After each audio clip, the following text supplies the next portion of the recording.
ámbito público, ámbito privado del derecho, hablar de las acepciones de la palabra derecho, derecho sustantivo y derecho adjetivo, y dentro de la clasificación de las ramas del derecho que denominamos derecho público, hablábamos del derecho procesal, y una especificación más del derecho procesal, hablar del derecho procesal civil.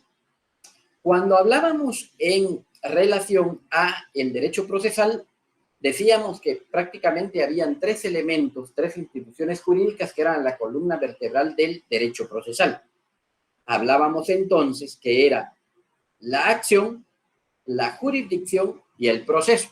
Esos eran los tres grandes elementos básicos del derecho procesal.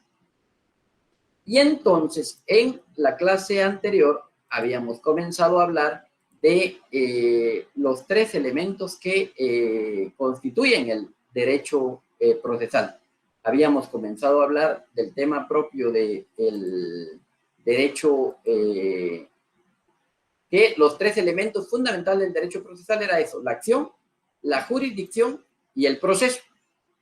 Y entonces, habíamos hablado ya de la acción en la clase anterior, habíamos comenzado a hablar de la acción y habíamos dicho que la acción era un derecho subjetivo. Y habíamos dicho que era un derecho subjetivo o una facultad porque el sujeto que consideraba tener ese derecho podía o no accionar. Ahí en la pantalla me permito transcribir una definición dada por Eduardo Couture. Eduardo Couture conceptualiza la definición define la acción como el poder jurídico que tiene todo sujeto de derecho de acudir a los órganos jurisdiccionales para reclamarles la satisfacción de una pretensión. Entonces, entendemos la acción como un poder jurídico que tiene un sujeto de derecho. Eso quiere decir que todas las personas, en razón de nuestra libertad de accionar, podemos acudir a un órgano jurisdiccional para reclamar una pretensión. Ya en la clase anterior habíamos planteado que ya aquí podemos ver una gran diferencia o la diferencia básica y primordial entre lo que es acción y pretensión. Vamos a entender a la acción como esa facultad que tiene un sujeto y esa acción va a poder hacerse efectiva cuando se presente de manera concreta una pretensión. Por otro lado, también, esto ya lo vimos en la clase anterior, en la pantalla ustedes podrán leer,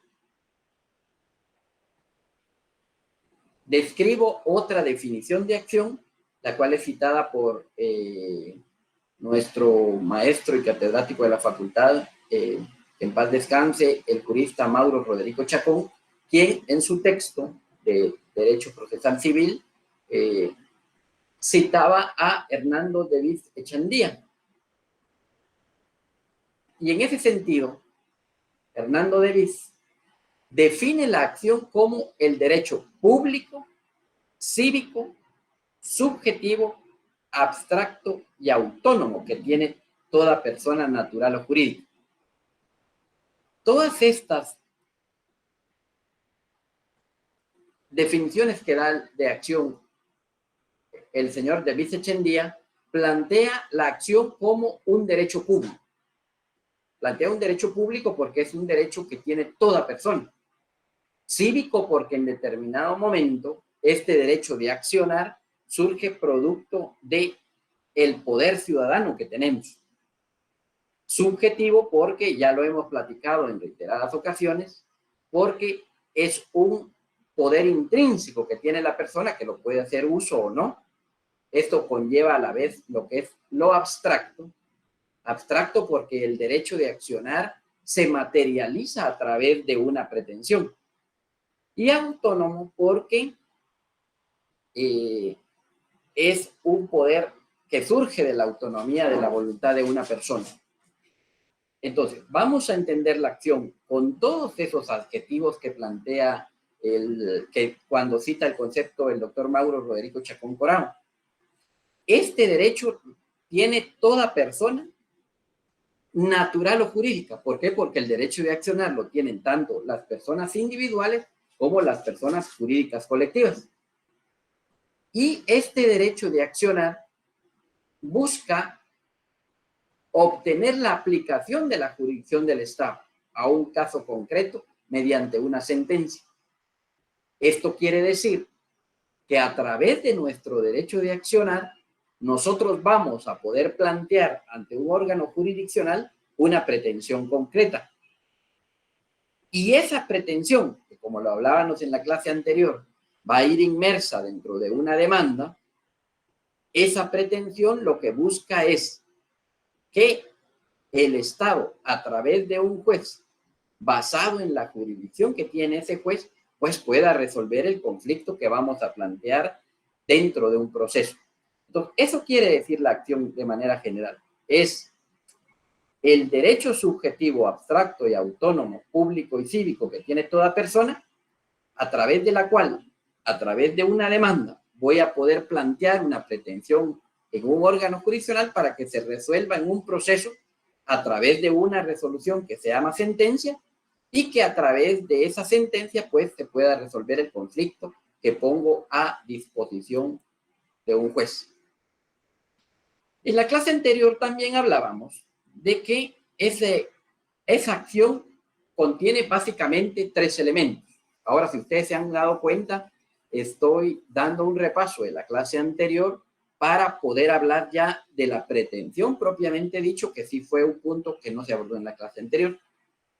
Y entonces en la clase anterior hablábamos que básicamente la acción como institución procesal está básicamente constituida por 3 elementos.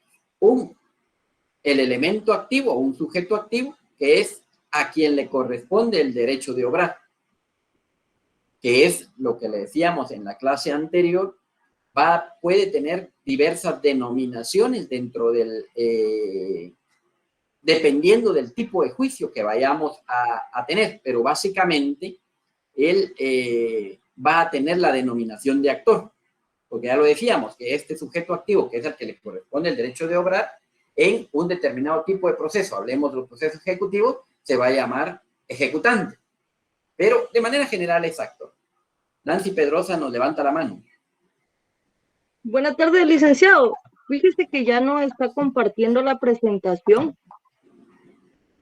Ya no. Yo se la veo. Yo sí la veo. Bien, Lick, yo sí la veo. Yo sí la Sí veo. la veo, Sí, se está cumpliendo. Yo también, licenciado, la veo. Yo no la veo, Entonces, ha de licenciado. ser problema de la compañera. Pero sí, la estoy... ¿Perdón? Muchas gracias siempre, Lick. Vale, Igual, sí, compañeros, para los que... Lick, perdone, igual para los compañeros que tengan el libro, en la página 49 está lo que está diciendo el Lick. Gracias, Gustavo, muy, muy amable. Pero sí, me está reportando aquí en la pantalla que sí está disponible para todos. Entonces, les decía, gracias de todas maneras, Nancy. Entonces, les decía que estos 3 elementos son el activo, que es el que comúnmente vamos a denominar actor, que puede cambiar de denominación dependiendo del tipo de proceso, ¿verdad? Pero de manera general, el nombre más común es actor, es el sujeto al quien le corresponde el derecho de obrar, es quien considera tener el derecho de accionar. Por el otro lado, en contrario, está el sujeto pasivo. El sujeto pasivo es aquel sujeto que en el proceso es contra quien el actor ejerce su derecho o poder de obrar. Es contra quien se reclama ese derecho, que de manera muy general, o la denominación más común, podríamos denominar demandado o ejecutado, por ejemplo, si fuera en un proceso ejecutivo. Y un tercer elemento es el órgano de la jurisdicción. Porque como estamos hablando de un derecho de accionar desde un punto de vista procesal, entonces yo ya les he dicho en reiteradas ocasiones que en estos procesos, jurídicamente hablando, en estos temas procesales es ante no haberse resuelto un conflicto de manera voluntaria, se necesitaba se necesita de un tercero imparcial que pueda resolver ese conflicto, lo cual desde nuestra normativa, ese tercero va a ser denominado, va a estar constituido por un juez en un órgano jurisdiccional. Entonces, este tercer elemento de la acción va a ser el órgano de la jurisdicción. Va a ser ese tercero que, basado en un proceso y basado en normas, en principios, en doctrinas, en jurisprudencia, va a poder resolver el conflicto que se le someta a su consideración. Eso es lo relativo a la acción.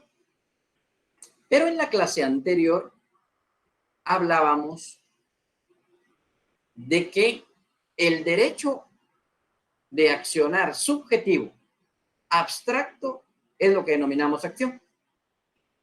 Pero que ese derecho de accionar, que es abstracto y que es subjetivo, se va a materializar en el momento en el que hagamos uso de un documento o de un acto que se llama demanda, en el cual va a ir inmerso lo que ahora nos corresponde estudiar, que es la pretensión. Y en la clase anterior, y hoy lo vuelvo a transcribir, habíamos señalado una definición que nos da el doctor Mario Gordillo en su texto, y que yo creo que con palabras sencillas nos define lo que es la pretensión. Y dice el doctor Gordillo que debemos de entender por pretensión como la declaración de voluntad hecha ante el juez y frente al adversario. Es aquel derecho que se considera tener y quiere que se declare.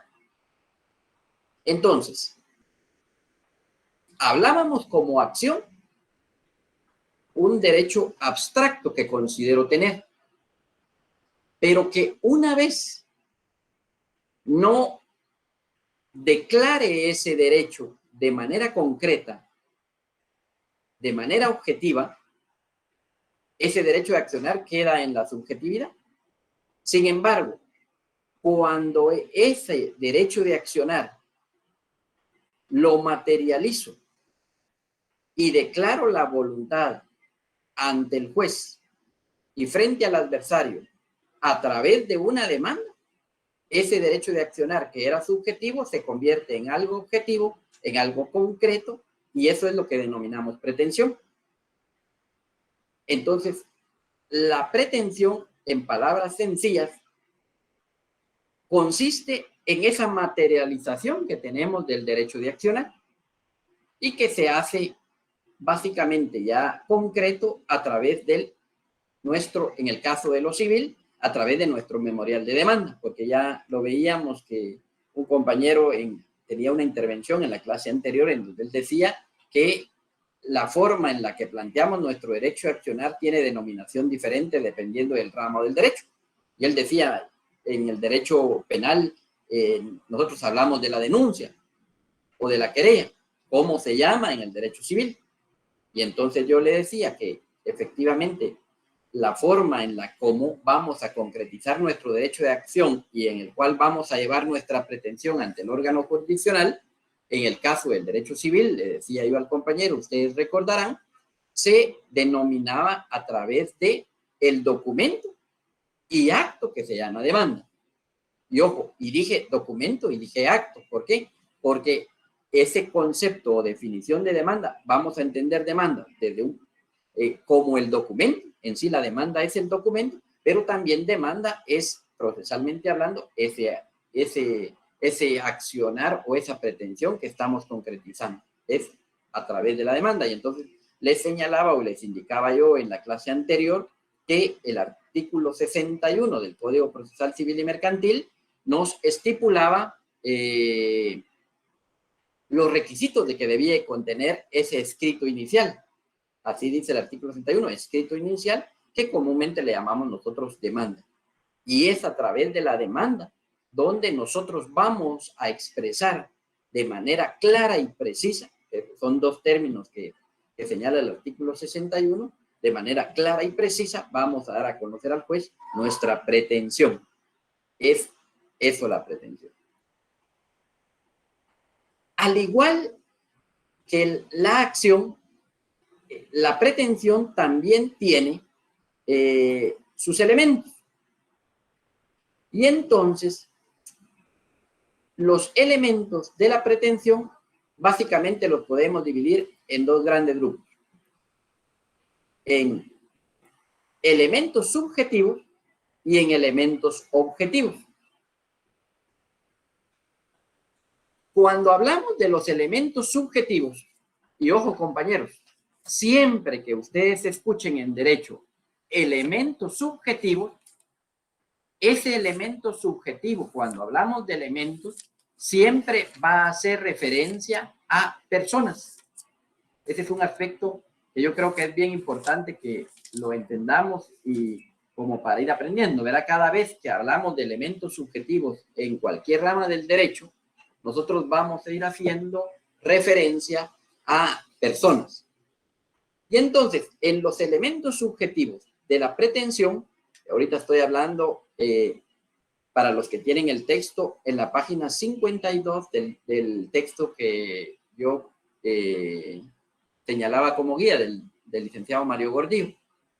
Y como elementos subjetivos de la pretensión, al igual que en la acción, en la pretensión también son tres elementos subjetivos. El sujeto activo, el sujeto pasivo y el órgano jurisdiccional. Y entonces, cuando hablamos del sujeto activo, al igual que en la acción, el sujeto activo debemos de entenderlo como aquel sujeto que puede ser persona individual o puede ser persona jurídica, es el sujeto activo el que formula con capacidad para hacer parte con legitimación en causa. ¿Qué quiere decir? Que el sujeto activo también vamos a entender que es aquel que formula el reclamo. Y aquí aparece un término bien importante técnicamente, que es la legitimación. Cuando nosotros hablamos de legitimación, esto es para cualquier rama del derecho, no solo para el derecho civil. Cuando hablamos de legitimación, nos estamos refiriendo a esa capacidad de poder exigir o la capacidad que se tiene de responder ante un reclamo que tiene una persona. Eso es bien importante, compañeros, desde ya esa terminología, legitimación. Y como les digo, no es solo para el derecho civil, sino para cualquier rama del derecho. Cuando hablamos de legitimación, nos estamos refiriendo a esa capacidad para poder plantear una pretensión o para poder responder a una pretensión que me hagan en mi contra. Y en ese sentido, cuando hablamos del sujeto activo, vamos a estar hablando lógicamente de la legitimación activa, que es esa capacidad para ser parte y poder plantear un derecho. Contrario al sujeto activo, tenemos también, al igual que en la acción, el sujeto pasivo. Y es el sujeto contra quien se formula también con capacidad para ser parte. Al igual que en la acción, al sujeto pasivo lo vamos a entender como aquella persona, también persona individual o también persona colectiva, que contra la quien se reclama o se plantea la pretensión. Y que al igual que el sujeto activo que debe tener legitimación activa, el sujeto pasivo debe de tener legitimación pasiva. Y vuelvo a indicar, ese término de legitimación pasiva es para todas las ramas del derecho y consiste en la capacidad que tiene una persona para poder responder ante un reclamo o técnicamente una pretensión que se plantee. Y de igual manera, al igual que la acción, también como un tercer elemento subjetivo de la pretensión tenemos el órgano jurisdiccional, que es el sujeto ante quien se formula y que debe ser competente. Acá ya más técnicamente hablamos de otra institución procesal, la competencia, que es un tema que vamos a hablar hoy. Acá en este elemento subjetivo de la pretensión, el órgano jurisdiccional es ese tercero, el órgano jurisdiccional que está dirigido por un juez que lógicamente debe de ser competente. ¿Qué quiere decir eso? Debe de tener la competencia ante el reclamo que se plantea. Y no me extiendo mucho en el tema de la competencia porque es un tema que vamos a ver dentro de un momento. Y entonces, les decía que la pretensión de manera general tiene dos grupos de elementos. Los elementos subjetivos, que ya los vimos, activo, pasivo y órgano jurisdiccional. Y como elementos objetivos, la pretensión tiene también tres elementos. Y nos referimos a que esos tres elementos objetivos de la pretensión son que es un elemento que es posible, idóneo y con causa justificativa. Y en cuanto a lo posible, quiere decir que la pretensión que planteo ante el órgano jurisdiccional en contra del sujeto pasivo, que el activo plantea en contra del sujeto pasivo ante un órgano jurisdiccional, debe de tener ese elemento de ser posible, tanto física o moralmente. ¿Qué quiere decir? Sería absurdo, ilógico y lógicamente ilegal que planteáramos pretensiones que no van a ser posibles física o moralmente. Pues, ¿qué quiere decir? No se puede pedir, por ejemplo, reclamos sobre una propiedad en la luna, por poner un ejemplo. Es una situación que no es posible, toda vez de que en este momento, pues, Guatemala no tiene acceso a una propiedad sobre un espacio territorial de la luna, por poner un ejemplo. O situaciones que fueran moralmente no aceptables. Otro elemento objetivo de la pretensión es que la pretensión en sí debe ser idónea.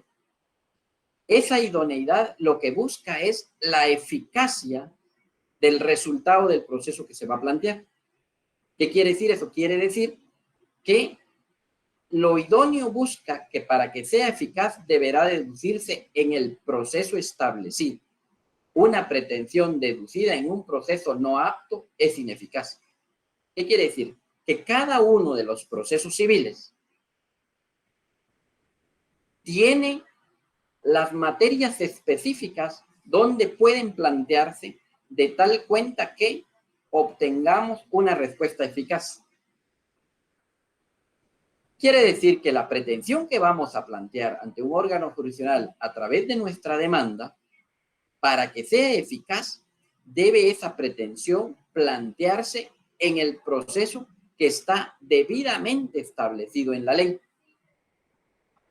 Una pretensión que se plantea en un proceso que no es el idóneo, lógicamente, en primer lugar, no va a ser aceptado por el juez, pues, pero no va a ser un receptado apto.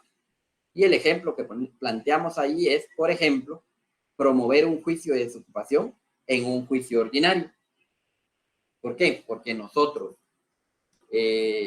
podemos verificar, por ejemplo, si abrimos nuestro Código Procesal Civil y Mercantil, por ejemplo, y podemos dar lectura al artículo 229 del Código Procesal Civil y Mercantil, por ejemplo, ahí, por ejemplo, nos estipula si nosotros queremos plantear un juicio sumario, el artículo 229 del Código Procesal Civil y Mercantil nos da un catálogo de cuáles son las materias que podemos plantear en el juicio sumario. Y por ejemplo, y en el ejemplo que tenemos en la pantalla, por ejemplo, ahí podemos ver que en el juicio sumario 229 podemos plantear en el numeral 1 los asuntos de arrendamiento y desocupación. ¿Qué quiere decir eso? Que si nosotros deseamos, nosotros dimos en arrendamiento nuestro bien inmueble, una casa, pero ahora ya la persona no paga y no quiere salir de manera voluntaria, entonces debemos de acudir a un órgano jurisdiccional para promover una desocupación y que sea el juez que en todo caso lo lance. Esa es la palabra técnica, que haga un lanzamiento de la persona y de sus cosas para desocupar el bien porque no lo ha hecho de manera voluntaria. Pero si este proceso de desocupación lo planteo en un juicio oral, de los cuales están regulados en el artículo 198, pues no es la vía idónea, porque de conformidad con el artículo 229, el numeral 1, vemos que la desocupación de un bien inmueble la debemos de plantear por la vía sumaria. Entonces, tenemos que ir buscando este elemento de la idoneidad, busca la eficacia, pero quiere decir que la pretensión debe de plantearse en la vía o en el proceso eficaz para poder tener un resultado. Como un tercer elemento objetivo tenemos con causa justificativa, que quiere decir que la pretensión, es decir, que existe un fundamento legal o motivo que la justifica, o por lo menos el interés personal, legítimo y directo de quien la plantea. Quiere decir que a la vez de que la pretensión que vamos a plantear en nuestra demanda ante un órgano jurisdiccional en contra del sujeto pasivo, a la vez de que sea posible física y moralmente, a la vez de que la debamos de plantear dentro de un proceso, debe haber una causa justificativa desde el fundamento legal o un motivo que lo justifique. O sea, debemos de entender que hay una norma jurídica que nos da ese derecho que a través de la pretensión vamos a poder o vamos a plantear ante un órgano jurisdiccional. O sea, dudas, comentarios, compañeros, hasta en este momento, y no tengan pena de poder ir participando para que podamos tener participación. Yo en este momento estaba como haciendo un repaso de cuestiones que ustedes recordarán, ya la vimos en la clase anterior. Entonces, eso es en un primer momento uno de los pilares del derecho procesal. Entonces, nos referimos ya a la acción y a la pretensión. Pero les decía en la clase anterior que otra de las columnas vertebrales del derecho procesal es la jurisdicción. Que yo entiendo, y como les decía en la clase anterior, entiendo que no estamos viendo nada novedoso. Estos son un tema que ya vimos nosotros o tuvimos la oportunidad de verlo en teoría general del proceso. Y como ustedes ya saben, cuando hablamos de jurisdicción, vamos a entender jurisdicción como la facultad de administrar justicia, decidiendo el proceso y ejecutando la sentencia. Ahí me permití dar una definición. Les propuse también en la pantalla otra definición para poder tener respecto a esta institución procesal de la jurisdicción. Y el licenciado Mario Gordillo nos plantea en su texto también una definición que yo creo que es amplia, pero que está muy completa para entender los elementos de la jurisdicción. Y entonces vamos a entender a la jurisdicción como la facultad de administrar justicia que la ley encomienda a un órgano del Estado, el cual a través de un procedimiento determinado dirime controversias de carácter particular cuya resolución definitiva adquiere efectos de cosa juzgada. Su fin primordial es mantener la paz social. En palabras sencillas, podemos entender entonces como jurisdicción como la facultad de administrar justicia que el Estado le otorga a determinadas personas. De manera general es eso. Y todos sabemos que esas personas a las cuales el Estado, a través de la ley, le ha dado la facultad de administrar justicia, son los jueces. Y entonces los jueces van a poder administrar justicia a través de procedimientos determinados y a través de la emisión de resoluciones van a poder resolver conflictos. Y al resolver conflictos, el juez va a poder buscar uno de los fines del Estado, que es mantener la buena convivencia y mantener la paz social. Entonces, eso vamos a entender por jurisdicción, que yo creo que, como les decía, ya esto es un repaso toda vez de que ustedes, pues, en teoría general del proceso, ya lo han visto eso. La jurisdicción también tiene elementos. Yo creo que ustedes ya los han visto en las clases anteriores y hoy es solo un repaso, pero que es importante para ir refrescando la memoria. Y como les decía, todos estos elementos son importantes porque en los próximos temas que vamos a hablar, y especialmente el próximo semestre, pues es necesario que tengamos estas conceptualizaciones. Elementos de la jurisdicción, tenemos elementos subjetivos, también yo ya les dije hace un momento y les vuelvo a repetir, esos son temas que son importantes que desde ya los manejemos. Cuando hablamos en cualquier rama del derecho de elementos subjetivos, siempre nos vamos a referir a personas. Entonces ya no nos va a costar tanto, no necesitamos memorizar si nosotros sabemos ya esos parámetros. Entonces vuelvo a repetir, cuando hablamos de elementos subjetivos en cualquier rama del derecho, siempre nos vamos a estar refiriendo a los elementos personales de cualquier rama del derecho o institución procesal. En este caso, cuando hablamos de la jurisdicción, también los elementos subjetivos son tres.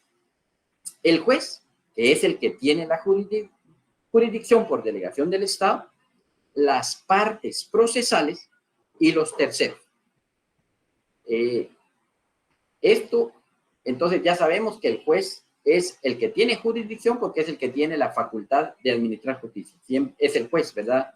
Básicamente desde el organismo encargado de la administración de justicia, que es el organismo judicial, aunque los otros organismos del Estado también pueden juzgar, pero no es esa la función principal. La función principal de juzgar la tiene el organismo judicial y la delega en la Corte Suprema de Justicia, y la Corte Suprema de Justicia la delega en los jueces para que puedan administrar justicia.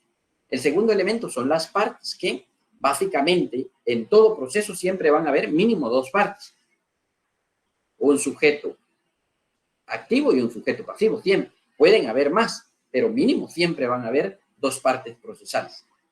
El actor y el demandado, como comúnmente les llamamos en cualquier rama del derecho. Actor y demandado son los dos términos más generales que hay, ya dependiendo de la rama del derecho, pues estos dos sujetos pueden tener ya denominaciones más específicas. En la rama de derecho laboral, ese actor podrá denominarse trabajador y el demandado podrá denominarse patrón, ¿verdad? Entonces, pero de manera general es actor y demandado la terminología más común. Y también pueden haber, aparte de los jueces y las partes procesales, cuando nos referimos a partes procesales siempre vamos a hacer hincapié en aquellos que tienen un interés directo en el asunto que se está resolviendo, que es actor y demandado. Pero pueden haber otras personas que intervienen dentro del proceso y esos son los terceros en algo. Entonces, pueden haber más tres sujetos o tres partes dentro de un proceso. Jueces, partes y terceros. Otro elemento de la jurisdicción es el elemento formal, que concierne al procedimiento con que se desarrolla la jurisdicción. Siempre, otro tips, llamémosle, que es para que ustedes vayan entendiendo dentro del rama del derecho y para no estar memorizando, es siempre que hablamos de un elemento formal en cualquier rama del derecho, siempre nos vamos a referir a las formalidades. Siempre nos vamos a referir a lo procedimental. Siempre nos vamos a referir, cuando hablamos a lo formal, a esos elementos de forma de cómo se van desarrollando los actos procesales dentro de un proceso. Entonces, si ya sabemos eso, el elemento formal de la jurisdicción se refiere al procedimiento con que se desarrolla la jurisdicción. Entonces, ya hemos dicho que la jurisdicción es la facultad que tiene el juez de impartir justicia, pues. De manera general, eso es jurisdicción. Es la facultad que el Estado le otorga al juez para impartir justicia. Pero el juez no imparte la justicia de un abrir y cerrar de ojos. No lo hace de una manera, pues, directa, no, sino lo hace producto de etapas que van agotándose dentro de un proceso. Lo hace a través de un formalismo establecido en la ley. Y entonces, el juez nunca va a dictar una sentencia antes de valorar una prueba. El juez nunca va a emitir una sentencia sin haber escuchado antes a la contraparte. O no puede responder el demandado ante una solicitud si antes no ha habido una argumentación o un momento para que el actor plantee su demanda. O sea, ¿qué quiere decir? Para que se dé ese impartir justicia, que es la jurisdicción, esa facultad que tiene el juez, debe de seguirse un procedimiento, debe de haber un formalismo. Y ese formalismo es el procedimiento que en el caso del proceso civil, pues hay diferentes tipos de procesos, como ya lo hablábamos cuando veíamos el índice del código en la clase del viernes. Ustedes recordarán, veíamos que en el libro segundo estaban los procesos de conocimiento. Dentro de esos procesos de conocimiento habían otros 4, eran los ordinario, sumario, oral, arbitraje, y que también habían en el libro tercero los procesos de ejecución, y habían diferentes clases de ejecución. Había vía de apremio, había juicio ejecutivo, había ejecución de sentencias, etcétera, etcétera. O sea, hay un formalismo que se va a desarrollar dependiendo de la pretensión que se plantee. Y un tercer elemento es el elemento material, que está conformado por el contenido y fines de la jurisdicción. En ese sentido, desde este aspecto material, la jurisdicción básicamente tiene dos fines: un fin principal y un fin secundario. Y vamos a entender como ese elemento material del fin principal el interés público del Estado en la realización del derecho en los casos concretos en bienestar de la paz social. O sea, el derecho como tal, y por ende la jurisdicción, que es la impartición de justicia a través de los jueces, siempre va a buscar un interés público del Estado en el sentido de que a través de la resolución de los conflictos por medio de un juez, que se haga de manera civilizada, a través de un procedimiento en el cual se pueda escuchar a las partes, eso a la final lo que busca es que haya paz social en el país. En la medida en que tengamos procesos en los diferentes órganos jurisdiccionales que sean efectivos, que sean rápidos, eso es un ejemplo para que la gente entienda que cada conflicto hay que resolverlo desde lo legal, que todo conflicto no hay que resolverlo desde la violencia, sino hay que resolverlo desde las formas que el Estado ha establecido para mantener una paz social. Y el efecto secundario ya es el interés privado. Es que ese proceso que entabló don Julio en contra de doña Silvia, entre ellos dos, don Julio y doña Silvia, lo que se busca es que ese conflicto que ellos tenían y que pudo haber reventado o explotado o haber resultado en violencia, pues se pueda resolver desde la legalidad. Eso es el fin que tiene la jurisdicción también. Un fin general para que toda la población pues tenga confianza en las instituciones y se mantenga la paz social, pero también que las partes propiamente que están involucradas en el proceso pues sepan de que hay una forma civilizada de poder ir resolviendo los conflictos. Dentro del tema, seguimos de la jurisdicción, también hay algo que es muy importante, y yo ya les dije que hasta es pregunta de examen, es hablar de los poderes de la jurisdicción. Ustedes ya lo vieron en el curso de Teoría General del Proceso, pero hoy lo volvemos a repasar. Desde la doctrina se habla de que la jurisdicción hay 5 poderes: la notio, la vocatio, la coertio, judicio y executio. Son los 5 poderes de la jurisdicción, que eso ya lo saben ustedes, pero que conforme al programa, pues lo volvemos a repasar porque es elemento importante para las instituciones propias del derecho procesal civil que ya vamos a ir viendo en el transcurso de este semestre y en el otro semestre, Dios primero, si Dios lo quiere. Entonces, empezamos con el poder, el primer poder de la jurisdicción, que es la notio o poder de conocimiento.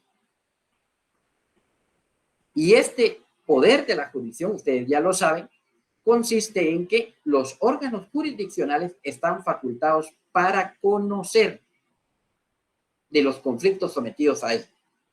O sea, el juez tiene el poder a través de la jurisdicción que el Estado le ha proporcionado o le ha delegado de poder conocer un conflicto. Lógicamente, este proceso que va a conocer el juez debe de ser desde la competencia que se le ha delegado, que ese es el otro tema que está aparejado a la jurisdicción y que lo vamos a ver posteriormente, porque la jurisdicción es el continente, es lo general y lo específico es la competencia.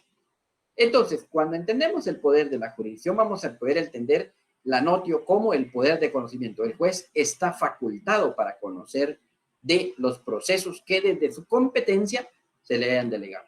Y ahí tenemos el artículo 1 del Código Procesal Civil y Mercantil. Voy a pedir apoyo si alguien nos puede leer de manera rápida el artículo 1 del Código Procesal.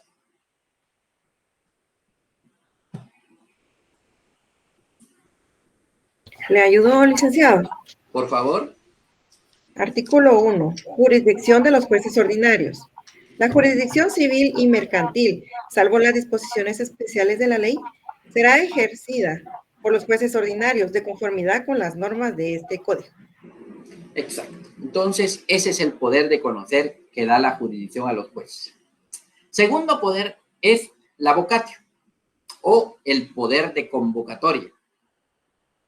A través de este poder que la jurisdicción le da al juez, el juez de un órgano jurisdiccional va a poder hacer comparecer a las partes a un proceso.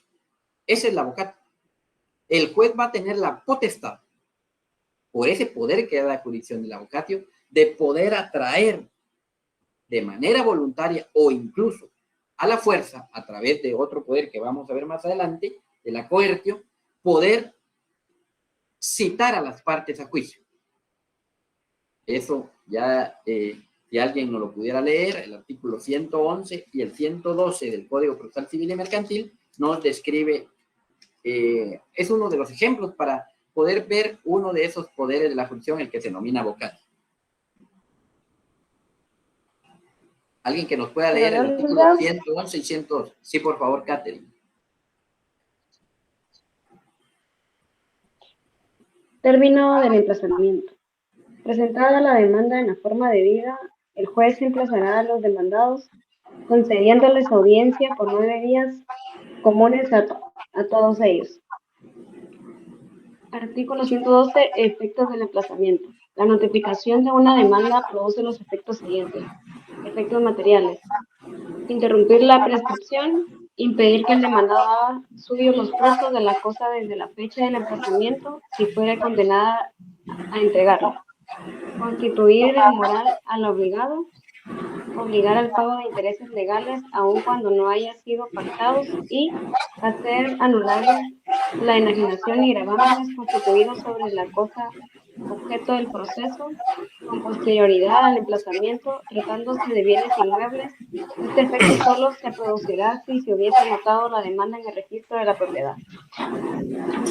Estos son específicos, gracias, Catherine. Si seguimos leyendo, estos son los que básicamente tienen interés para el tema que estamos hablando. Continúe, por favor. Efectos procesales. Dar prevención al juez que emplaza. B. Sujetar a las partes a seguir el proceso ante el juez emplazante si el demandado no objeta la competencia. Y C. Obligar a las partes a constituirse en el lugar del proceso.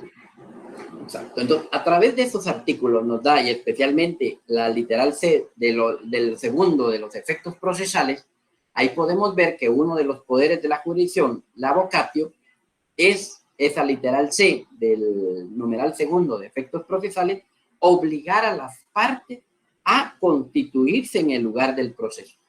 O sea, ese poder de la jurisdicción de la vocatio es a través del cual el órgano jurisdiccional tiene esa potestad de citar a las partes a juicio. Lógicamente, el no llegar, pues, conlleva efectos procesales que pudieran ser contrarios a los intereses de las partes. Ninguna otra autoridad, ¿verdad?, que no tenga jurisdicción, pues no puede estar citando a una persona, ¿verdad? Solamente los que tienen este poder de jurisdicción, como los jueces, pues tienen la facultad de citar. Otro tercer elemento de la jurisdicción es la coertio. Y vamos a entender coertio o de coerción, la facultad del juez de compeler y apremiar por los medios legales a cualquier persona para que esté de acuerdo a derecho. O sea, en dado caso, una de las personas que están compareciendo dentro de un proceso deba de asumir alguna actitud, pero no lo realiza de manera voluntaria, el juez puede, de conformidad con este poder que es la jurisdicción de coerción, este poder de coerción, puede compeler y apremiar a una persona para que actúe conforme a derecho. Y el mejor ejemplo son los apremios que señala el artículo 66 de la ley del organismo judicial. Si alguien nos puede apoyar leyendo ese artículo, perdón, es 166, si no estoy mal.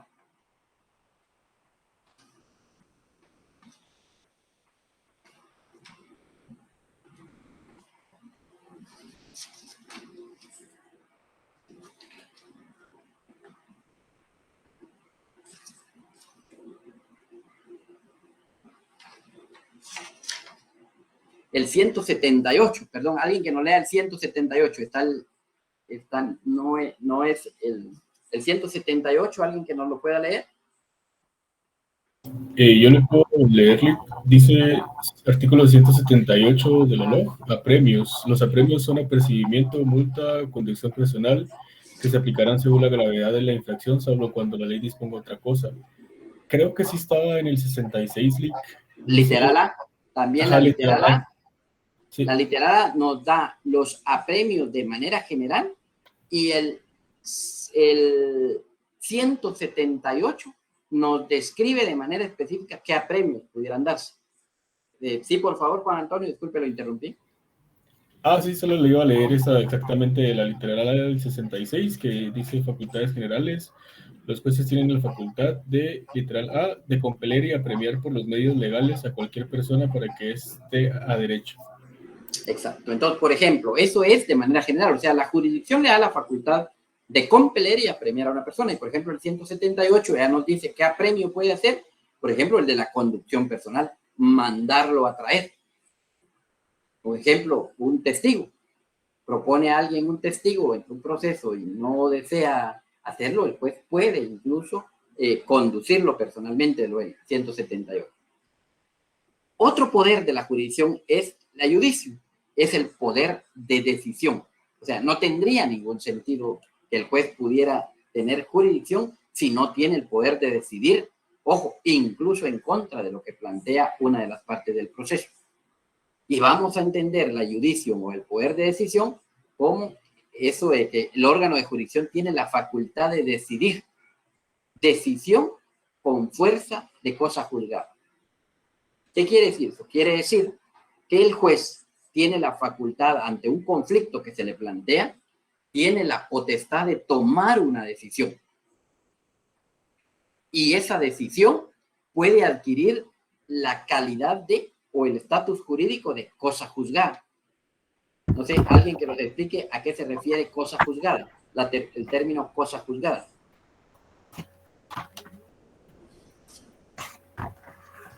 Pregunto. El IC, si no estoy mal, es algo en donde ya se dictó sentencia firme. Perdón, no le escuché, Juan Antonio. Si no estoy mal, es un proceso en el cual ya se dictó sentencia firme, ya se toma como cosa juzgada. Exactamente, así es, Juan Antonio. La terminología o el término cosa juzgada se refiere a la debida ejecutoriedad. Quiere decir que la sentencia o la resolución que se ha emitido, lógicamente siempre va a haber un medio para poder impugnarla. Pero cuando ya no existe ningún medio de impugnación para manifestar el desacuerdo, se han agotado todo, adquiere la calidad de cosa juzgada. ¿Qué quiere decir? Firmeza, debida ejecutoriedad. Efectivamente. Entonces, esa decisión, incluso con la calidad o el estatus jurídico de cosa juzgada. ¿Qué quiere decir? Esa decisión puede ser ya sin modificación, va a quedar permanentemente. Y como quinto elemento y último de la jurisdicción tenemos la executio, que es el poder de ejecución. Había transcrito incluso en el evento anterior algunos artículos, pero por razón de tiempo creo que queda la obligación de leerlo. Al igual que acá describimos el artículo 203 y el 57. Y entonces vamos a entender como la ejecución o executio, el poder. Este poder tiene como objetivo imponer el cumplimiento de un mandato que se derive de la propia sentencia o de un título suscrito por el deudor y que la ley le asigna ese mérito. Ya lo platicaba en la clase anterior. No tendría cuando hablábamos de los juicios ejecutivos. Hablábamos de los juicios ejecutivos que regula el libro tercero del Código Procesal Civil y Mercantil. ¿Qué quiere decir? Lo lógico es que la resolución que emita un órgano jurisdiccional después de un proceso se deba de cumplir de manera voluntaria. Esa es lo lógico. Eso debiera de ser la actitud procesal de las partes común. Debiera de cumplirse. Pero no sucede así en la realidad.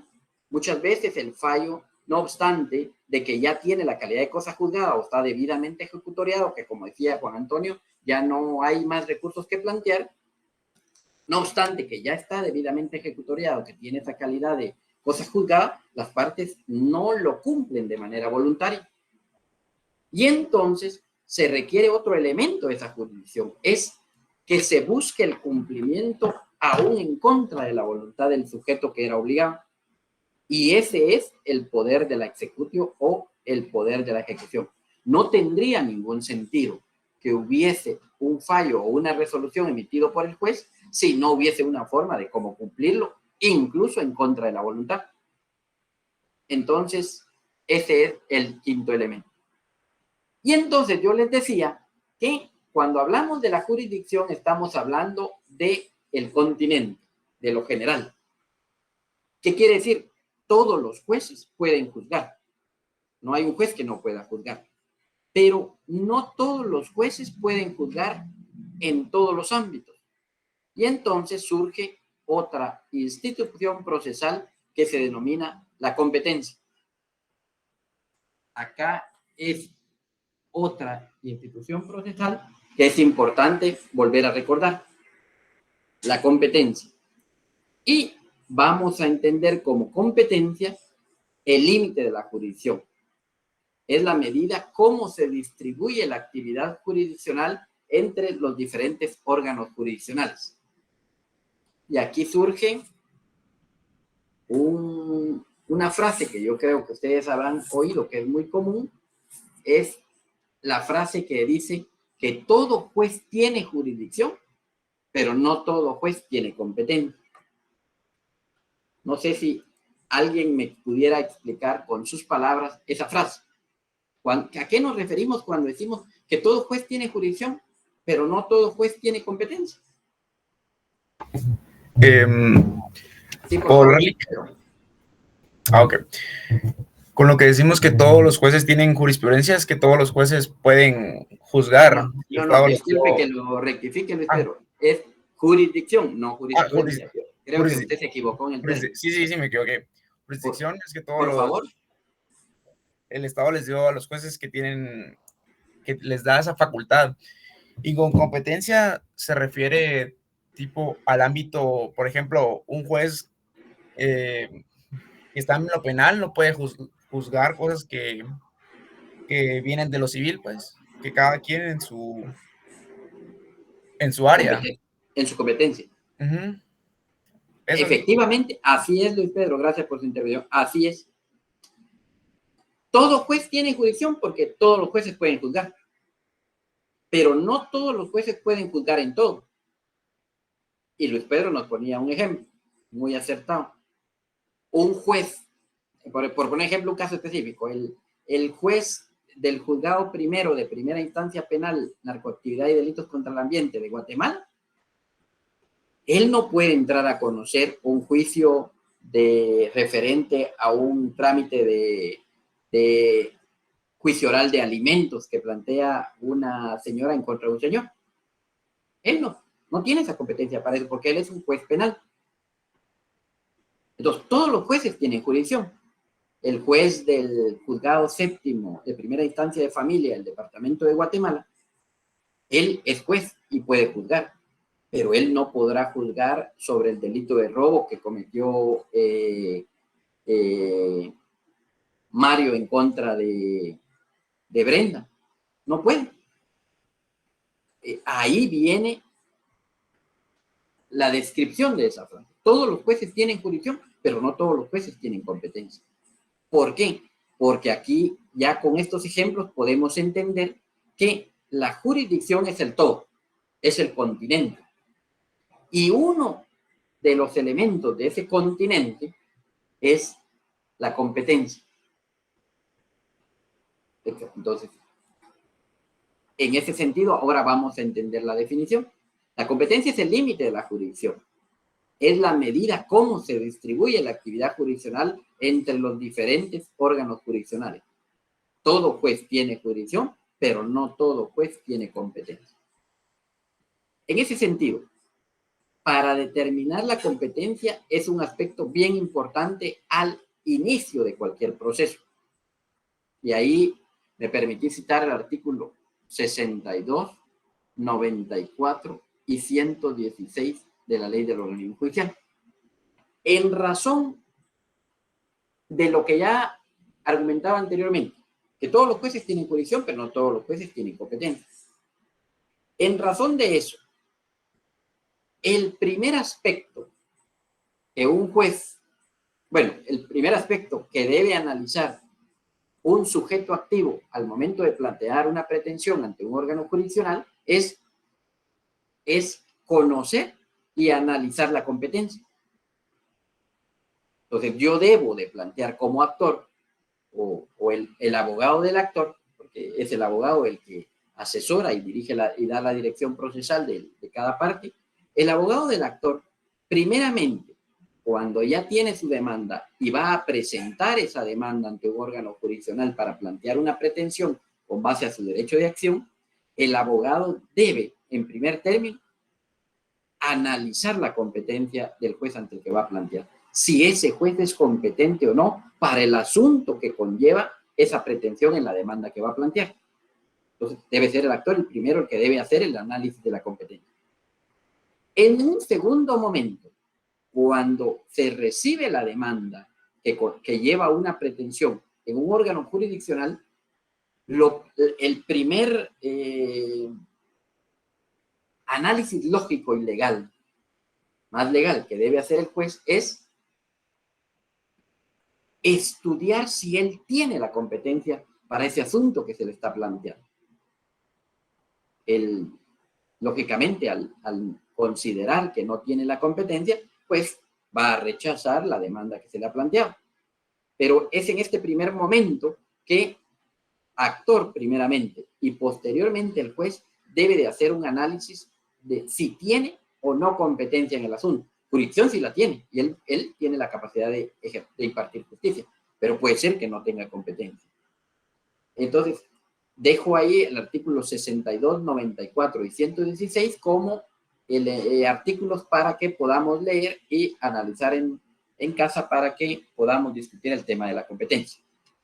Ahora bien, cuando el juez tiene dudas sobre si es competente o no para conocer en un determinado asunto, el artículo 119 de la Ley de Organismo Judicial plantea un aspecto procesal importante, lo que llamamos la duda de competencia. Como ya les decía, el juez en el momento en el que recibe una demanda que conlleva una pretensión, él determina si tiene competencia para el asunto. Si el juez considerara o tiene dudas si es competente o no para ese asunto, puede plantear la duda de competencia, la cual las cámaras del organismo judicial, pues ustedes recordarán que hay, en el caso específico del curso que estamos llevando, la Cámara Civil del organismo judicial será la que conocerá los planteamientos de duda de competencia que, valga la redundancia, le planteen los jueces en razón de que tienen dudas si son competentes o no para el asunto que se les plantea. Cuando el juez no establezca su incompetencia para conocer, o sea, él determine que no es competente para conocer un asunto, las partes lo pueden hacer ver a través de la excepción correspondiente. Y ahí señalo el artículo 121 y 332. ¿Qué quiere decir esto? Quiere decir que en un primer momento el actor debiera de analizar la competencia en dónde va a plantear su demanda. Posteriormente es el juez el que debe de hacer el análisis si él es competente para conocer el asunto que se le ha planteado. Pero vamos, y si en caso el juez tiene dudas, pues plantea la duda de competencia, que ya lo decía yo del artículo 119 de la LOC, para que el juez sea el que le plantea a la Cámara Civil el asunto y sea la Cámara Civil la que le indique si él es competente para conocer o le indique que debe remitirlo a otro órgano funcional, al competente, para que él sea el que conozca el asunto. Pero si el actor se equivoca, vamos a decir, en la competencia y plantea un asunto ante un juez que es incompetente, y vámonos en el caso que este juez, que es incompetente, después de su análisis, él también considera que es competente y da trámite a la demanda, el demandado tiene que tener, y la ley le provee, de un mecanismo para hacer ver esa incompetencia, que en la cual él argumenta que se equivocó el actor cuando planteó la demanda y se equivocó el juez cuando acepta la demanda. Y esto es lo que se denomina la excepción de incompetencia. La excepción de incompetencia es el mecanismo que tiene el demandado, porque según él le han planteado una demanda en un juzgado que no tiene esa competencia para conocer ese asunto, y que el actor se lo hizo ver al juez y el juez aceptó esa competencia que según el demandado no la tiene. Y entonces el mecanismo que tiene el demandado para poder alegar esa incompetencia del juez es lo que se llama excepción, y específicamente la excepción de incompetencia. Y ahí señalo el artículo 121 y 332 para lectura. Compañeros, estoy sobre el tiempo, por el respeto que merecen y sé que tienen otro curso, voy a terminar ahí. Dudas, no hay espacio en esta clase, pero el día viernes previo a iniciar la clase yo empiezo preguntando si hay dudas y por favor si tienen alguna duda ahora anótenla y el día viernes inicio preguntando dudas de las que hayan tenido. Termino la clase, feliz noche, gusto saludarles, buen descanso. Y Gracias, Lick, feliz noche. Buenas noches, licenciado. Gracias, Lick. Feliz noche. Feliz,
El juzgador debe sentenciar según lo alegado y probado en autos.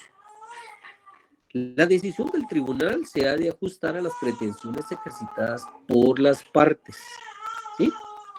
En el proceso laboral se ha atenuado considerablemente, pues existe la opinión en la doctrina de facultar u obligar al juez privado de trabajo a fallar aún más allá de lo pedido por las partes. Esto lo encontramos regulado en el artículo 364. No sé si alguien lo tiene su código ahí a la mano.